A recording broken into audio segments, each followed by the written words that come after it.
પાટણ જિલ્લાના સમી ગામના ખેડૂત લાભશંકર પ્રાકૃતિક ખેતીના પ્રેરણા સ્ત્રોત તરીકે ઓળખાઈ રહ્યા છે। તેમણે પોતાની 103 વીઘાની જમીન પર રાસાયણિક ખાતર અને દવાઓનો ઉપયોગ કર્યા વિના સંપૂર્ણ પ્રાકૃતિક ખેતી શરૂ કરી છે। રાજ્યપાલ આચાર્ય દેવવ્રતજીના ફાર્મ પર તાલીમ મેળવી તેઓ પ્રાકૃતિક ખેતીના નિષ્ણાત બન્યા છે। ઉલ્લેખનીય છે કે સમી સ્થિત ગૌ સેવા મંડળની ગૌશાળામાં હાલ 52 ગૌવંશ છે અને 3000 લીટર ક્ષમતાનો જીવામૃત પ્લાન્ટ કાર્યરત છે। સાથે જ BRCS કેન્દ્ર મારફતે ખેડૂતોને પ્રાકૃતિક ખેતી અંગે માર્ગદર્શન અને તાલીમ પણ આપવામાં આવે છે।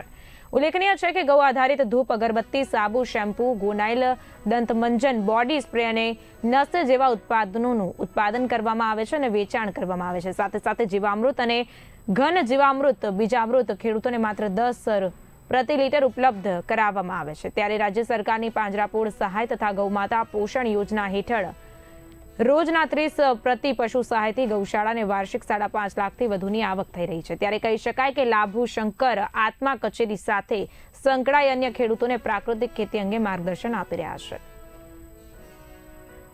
ક્યારે અમે યુરિયા, DAP, જંતુનાશક વાપર્યું નથી અને પ્રાકૃતિક ગાય આધારિત ખેતી કરતા અમારા હજારો ખેડૂતો છે। આત્મા પ્રોજેક્ટની અંદર પણ અમે સંલગ્ન છીએ અને એની સાથે રહીને પણ ખેડૂતોને અમે ટ્રેનિંગ આપીએ છીએ। મારી પોતાની 75 વીઘા જમીન છે અને ગૌશાળાની 28 વીઘા જમીન છે। આત્માની સાથે રહી અને અમે અહીં જે આત્માએ અમને આ BRCS કેન્દ્ર આપેલું છે, જે પ્રાકૃતિક ખેતીના આપણે ખાતરો બનાવી અને ખેડૂતોને વેચાતા આપવાના છે, બરાબર છે। તો એ માટેનું કેન્દ્ર અહીં તૈયાર થઈ રહ્યું છે।